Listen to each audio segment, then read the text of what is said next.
Baik, bismillahirrahmanirrahim. Assalamualaikum warahmatullahi wabarakatuh. Perkenalkan, nama saya Ahmad Yasir, NIM 1831041161 dari kelas Penjaskesrek angkatan 2018. Baiklah, pada kesempatan kali ini saya akan mempresentasikan PowerPoint yang telah saya buat dengan judul Laboratorium dan Perpustakaan. Baik, langsung saja kita masuk dalam pembahasan. Yang pertama yaitu pengertian laboratorium. Nah, laboratorium yang sering disingkat dengan lab adalah tempat dilakukannya riset atau penelitian ilmiah, eksperimen, atau percobaan, ataupun pelatihan ilmiah. Nah, berbeda dengan laboratorium yang ada di dalam lingkup olahraga, yaitu laboratorium tempat fitness. Kalau di dalam olahraga, tempat untuk membentuk tubuh. Kemudian yang kedua, fungsi laboratorium. Nah, ada beberapa fungsi dari laboratorium itu sendiri. Yang pertama yaitu menyeimbangkan antara teori dan praktik ilmu dan menyatukan antara teori dan praktik. Kemudian yang kedua, memberikan keterampilan kerja ilmiah bagi para peneliti, baik dari kalangan siswa, mahasiswa, dosen, ataupun peneliti lainnya. Hal ini disebabkan laboratorium tidak hanya menuntut pemahaman terhadap objek yang dikaji, tetapi juga menuntut seseorang untuk melakukan sebuah eksperimentasi. Nah, kemudian yang ketiga, yaitu memberikan dan memupuk keberanian para peneliti yang terdiri dari pembelajar, peserta didik, mahasiswa, dosen, dan seluruh praktisi keilmuan dalam lingkungan alam dan lingkungan sosial. Kemudian selanjutnya, menambah keterampilan dan keahlian para peneliti dalam mempergunakan alat media yang tersedia di dalam laboratorium untuk mencari dan menentukan kebenaran ilmiah sesuai dengan berbagai macam riset ataupun eksperimentasi yang akan dilakukan. Kemudian selanjutnya, memupuk rasa ingin tahu kepada para peneliti mengenai berbagai macam keilmuan sehingga akan mendorong mereka untuk selalu mengkaji dan mencari kebenaran ilmiah dengan cara penelitian, uji coba, maupun eksperimentasi. Hal ini akan dapat memupuk sikap ilmiah mereka sebagai calon-calon ilmuwan di masa depan. Kemudian selanjutnya memupuk dan membina rasa percaya diri para peneliti dalam keterampilan yang diperoleh atau terhadap penemuan yang didapat dalam proses kegiatan kerja di laboratorium. Artinya, orang yang menemukan kebenaran ilmiah dalam penelitian di laboratorium akan lebih percaya diri dengan kebenaran tersebut karena telah melewati proses ilmiah yang sangat ketat, teliti, dan objektif sesuai dengan kaidah-kaidah ilmiah. Nah, oleh karena itu, tidak mengherankan apabila banyak orang yang menjadikan laboratorium sebagai proses akhir pengujian sebuah kebenaran. Nah, selanjutnya, laboratorium dapat menjadi sumber belajar untuk memecahkan berbagai masalah melalui kegiatan praktik, baik itu masalah dalam pembelajaran, masalah akademik, maupun masalah yang terjadi di tengah masyarakat yang membutuhkan penanganan dengan uji laboratorium. Nah, kemudian jenis-jenis laboratorium. Nah, ada dua jenis laboratorium. Yang pertama yaitu laboratorium pendidikan, kemudian laboratorium riset. Nah, laboratorium pendidikan adalah laboratorium yang digunakan untuk pendidikan terutama tingkat SD, SMP, SMU, hingga perguruan tinggi. Nah, untuk kelancaran proses kegiatan belajar dan mengajarnya mereka. Kemudian, yang kedua yaitu laboratorium riset. Nah, laboratorium riset ini digunakan untuk para praktisi keilmuan dalam upaya menemukan sesuatu untuk meneliti sesuatu hal yang menjadi bidang keahliannya.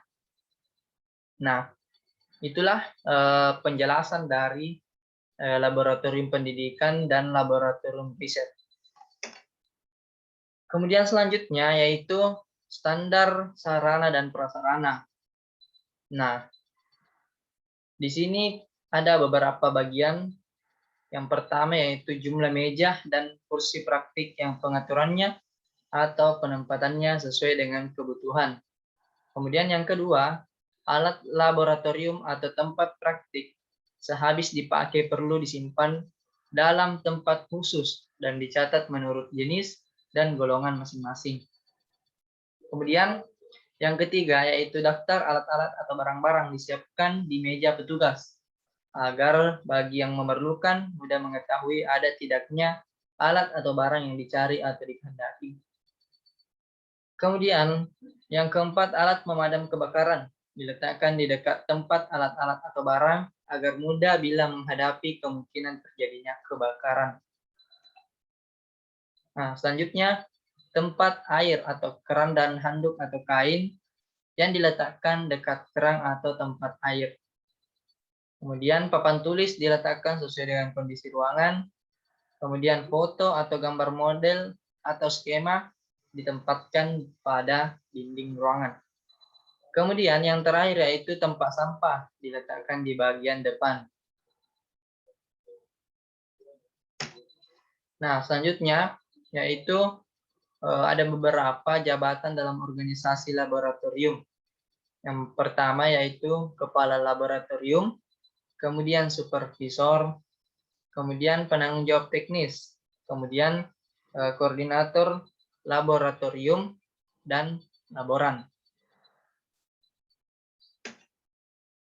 Nah, selanjutnya yaitu hakikat perpustakaan. Nah, perpustakaan berasal dari kata dasar pustaka yang menurut KBBI atau Kamus Besar Bahasa Indonesia, pustaka artinya kitab, buku, atau menurut Departemen Pendidikan dan Kebudayaan atau Depdikbud pada tahun 1980. Namun, di dalam bahasa Inggris dikenal dengan nama library. Istilah ini berasal dari kata libraire atau library yang artinya buku. Menurut pendapat Sulistyo Basuki pada tahun 1999 di halaman 3. Nah, perpustakaan itu sendiri disimpulkan dalam suatu ruangan atau bagian sebuah gedung ataupun gedung yang dapat digunakan untuk menyimpan buku dan terbitan lainnya, termasuk di dalamnya semua bahan cetak buku, tidak untuk dijual, tumpukan buku yang dikelola dengan baik. Nah, di dalam perpustakaan itu terdapat buku-buku atau referensi-referensi yang ditempatkan pada ruangan tersebut agar memudahkan bagi pembaca ataupun seseorang yang ingin mencari referensi-referensi untuk keperluan tugas maupun penyelesaian. Nah, kemudian tujuan perpustakaan. Nah, tujuan perpustakaan di sini ada juga beberapa hal atau beberapa macam. Yang pertama, memupuk kesadaran dan kebiasaan membaca. Kemudian untuk mengarahkan pada teknik memahami isi bacaan. Kemudian untuk memperluas pengetahuan peserta didik. Kemudian mengembangkan kecakapan berbahasa. Kemudian mendisiplinkan peserta didik melalui tata tertib perpustakaan sekolah. Kemudian membentuk kemampuan melakukan studi mandiri. Kemudian menunjang pelaksanaan program kurikulum baik yang bersifat intrakurikuler maupun ekstrakurikuler. Nah, itulah tujuan dari perpustakaan. Di samping itu banyak hal-hal yang positif untuk peserta didik untuk mengembangkan atau memperluas ilmu pengetahuan. Nah, kemudian selanjutnya fungsi perpustakaan. Nah, ada beberapa fungsi perpustakaan. Yang pertama, fungsi edukatif. Yang kedua, fungsi informatif. Kemudian yang ketiga yaitu fungsi riset. Kemudian yang keempat, fungsi rekreatif. Nah, fungsi edukatif ini berfungsi untuk memperluas dan memperdalam penguasaan materi siswa atau mahasiswa yang diberikan di kelas melalui kegiatan individual maupun kelompok. Nah, kemudian fungsi informatif.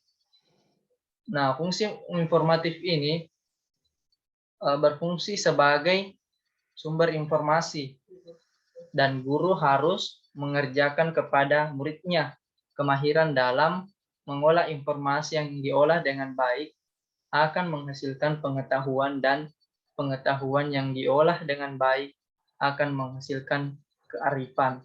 Nah, fungsi informatif ini yaitu berfungsi untuk menambah informasi-informasi yang ada di dalam perpustakaan. Kemudian fungsi riset yaitu berfungsi untuk memberikan peluang kepada siswa dan dosen untuk melakukan kajian melalui bahan pustaka. Misalnya dapat dilakukan dengan membaca tulisan atau buku-buku yang memuat tentang peristiwa, melakukan perbandingan antara berbagai tulisan tentang peristiwa yang sama untuk memperoleh kesimpulan yang dapat jawaban. Nah, kemudian yang terakhir yaitu fungsi rekreatif. Nah, fungsi rekreatif ini memberikan suasana yang berbeda di dalam ruangan, melakukan kegiatan belajar mengajar, dan kadang juga diselingi dengan suasana-suasana yang menyenangkan. Nah, mungkin itu penjelasan dari beberapa fungsi dari perpustakaan. Kemudian, peranan perpustakaan yang pertama menjadi media antara pemakai dengan koleksi sebagai sumber informasi pengetahuan. Nah, kemudian yang kedua, berperan menjadi lembaga pengembangan minat dan budaya, membaca, serta pembangkit kesadaran pentingnya belajar sepanjang hayat. Kemudian, mengembangkan komunikasi antara pemakai dan atau dengan penyelenggara sehingga tercipta kolaborasi atau kerjasama, sharing pengetahuan, maupun komunikasi ilmiah lainnya. Kemudian, berperan sebagai motivator atau mediator dan fasilitator bagi pemakai dalam usaha mencari, memanfaatkan, dan mengembangkan ilmu pengetahuan dan pengalaman. Kemudian yang terakhir, berperan sebagai agen berubah pembangunan dan kebudayaan manusia. Nah, selanjutnya yaitu struktur organisasi. Nah, di dalam perpustakaan itu ada yang namanya struktur organisasi. Nah, yaitu ada kepala perpustakaan, unit tata usaha, unit pelayanan teknis, dan unit pelayanan pembaca. Kemudian tata kerja perpustakaan. Nah, tata kerja perpustakaan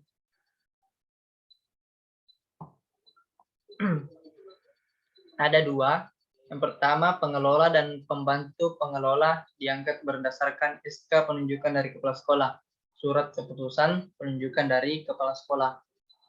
Kemudian yang kedua, uraian dan perincian tugas dibuat secara jelas.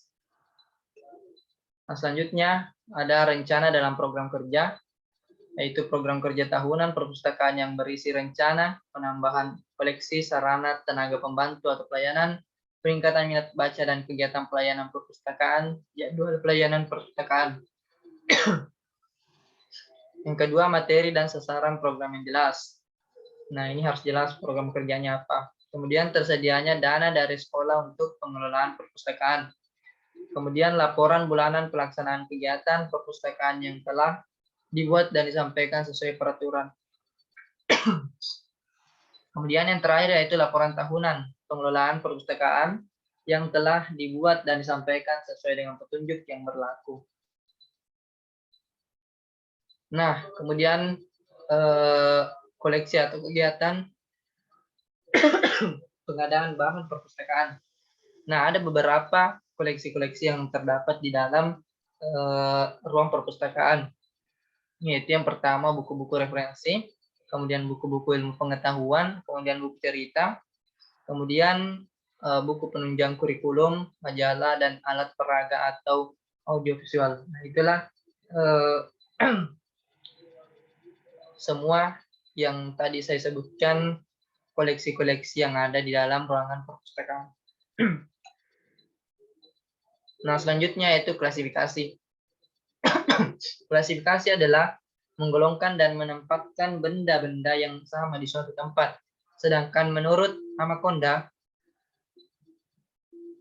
klasifikasi adalah pengelompokan yang sistematis dari sejumlah objek, gagasan, buku, atau benda-benda lain ke dalam kelas atau golongan tertentu berdasarkan ciri-ciri yang sama.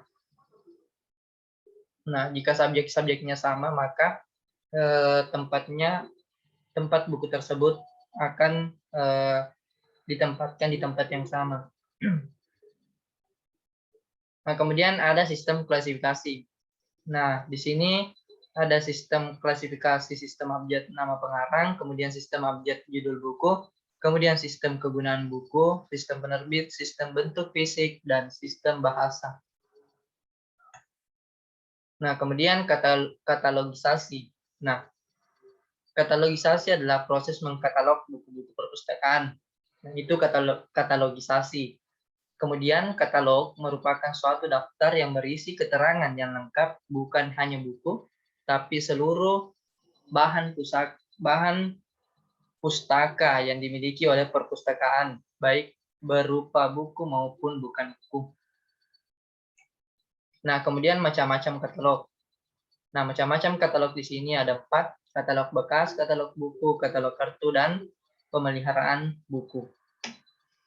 Nah, kemudian pelayanan perpustakaan. Pelayanan sirkulasi, peminjaman buku, penomoran buku sesuai dengan nomor klasifikasi, katalog buku, kartu buku yang label buku, kemudian yang terakhir penataan buku di rak sesuai dengan klasifikasi koleksi. Kemudian sarana prasarana perpustakaan. Nah, sarana prasarana perpustakaan ada beberapa, yaitu buku koleksi sesuai kebutuhan siswa, kemudian kursi, meja pengelolaan, kemudian tempat sampah, kemudian ada daftar kegiatan bimbingan belajar. Nah, di dalam pengelolaan perpustakaan di sekolah ditujukan untuk menciptakan belajar yang tidak harus mendatangkan kehadiran guru. Pengelolaan perpustakaan pada hakikatnya adalah upaya untuk menciptakan dan memelihara kegiatan belajar yang optimal yang dilakukan oleh penanggung jawab atau pengelola perpustakaan dengan maksud membantu atau menunjang terlaksananya kegiatan belajar yang optimal melalui fasilitas perpustakaan. Nah, ini salah satu fungsi dari perpustakaan juga, bahwasanya jika guru tidak ada, maka siswa-siswi diharapkan ke ruangan perpustakaan untuk menambah ilmu pengetahuan dengan cara membaca referensi-referensi buku yang ada di dalam ruangan perpustakaan. Nah, mungkin itu saja yang bisa saya presentasikan dalam PowerPoint yang telah saya buat. Mohon maaf jika ada kesalahan kata. Sekian, Assalamualaikum warahmatullahi wabarakatuh.